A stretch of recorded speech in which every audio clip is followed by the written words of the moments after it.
Salut à tous, vous vous rappelez de la dernière vidéo où on parlait des ancêtres terrifiants? Et bah comme promis, voilà la deuxième partie.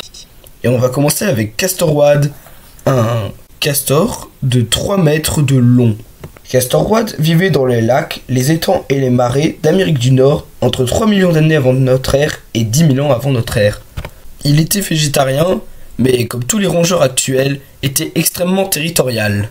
Ce qui signifie que si tu rentrais sur son territoire, t'avais un castor avec des grosses dents en ciseaux de la taille d'un ours noir qui te fonçait dessus pour te dézinguer.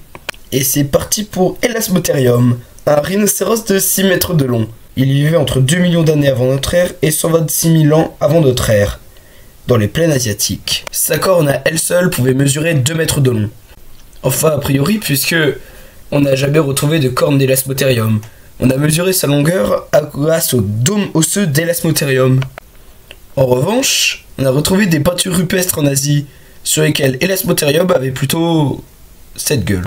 Et oui, il se pourrait que le légendaire Elasmotherium n'ait en fait même pas de cornes. Bon, ne restons pas sur cette défaite, et continuons avec un être qui nous est proche. Ok, un humain, 1m70. Un gorille, 1m80. Un Gigantopithecus, 2m70.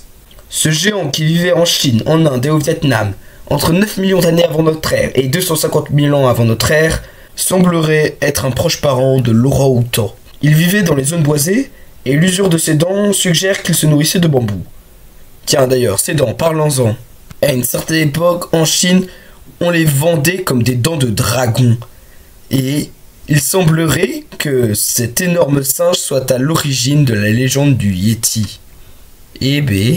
Bon, celui-là, je suis pas sûr que vous le connaissiez. Pterigotus. Déjà, le concept est un peu bizarre. C'est un scorpion marin de 2 mètres de long. Il vivait dans la première moitié du Dévoinien, entre 400 millions d'années avant notre ère et 380 millions d'années avant notre ère, dans les mers plus profondes. Enfin, a priori, car certains scientifiques pensent qu'ils pouvaient remonter le long des fleuves pour aller terrifier les pauvres animaux qui pensaient être à l'abri loin de la terre. Bon, on poursuit avec Cyclotosaurus. On va faire comme avec Gigantopithecus. La salamandre géante du Japon, 1m40. La salamandre géante de Chine, 1m80. Cyclotosaurus, 4 mètres. Ce truc vivait au Trias et bouffait certainement des dinosaures. Ces fossiles ont été retrouvés en Europe, en Amérique du Nord, en Afrique du Sud et en Thaïlande. Nulle part on pouvait être à l'abri. Bon, comment parler de titans du passé sans parler des reptiles? Et c'est parti pour Sarcosuchus imperator, un crocodile pouvant atteindre 12 mètres. Combien? Je te rappelle que le crocodile marin, c'est 7 mètres, hein. Son crâne à lui seul pouvait mesurer 1m80. Il pesait 4 tonnes et demie et possédait 138 dents. Il bouffait des tortues, des requins et même des dinosaures. Ah oui, parce que évidemment, il buvait autant des dinosaures. Plus précisément, il y a 110 millions d'années au Niger. Rien que son nom signifie le plus grand crocodile mangeur de chair.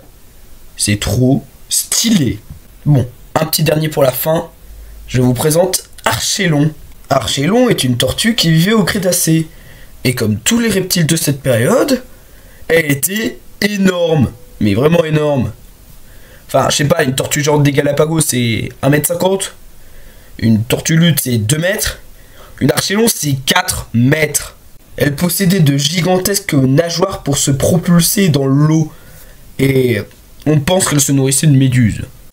Le nom de cette tortue de 3 tonnes signifie plus vieille tortue. Alors c'est faux. Ce prix revient à Laileancheis, une tortue du Jurassique, mais c'est vrai qu'elle est plutôt ancienne. Comme la tortue lutte actuelle, sa carapace était plutôt faite d'une espèce de cuir que vraiment des plaques cornées. Bon bah voilà, j'ai fini, donc je vous dis à la prochaine et puis ciao.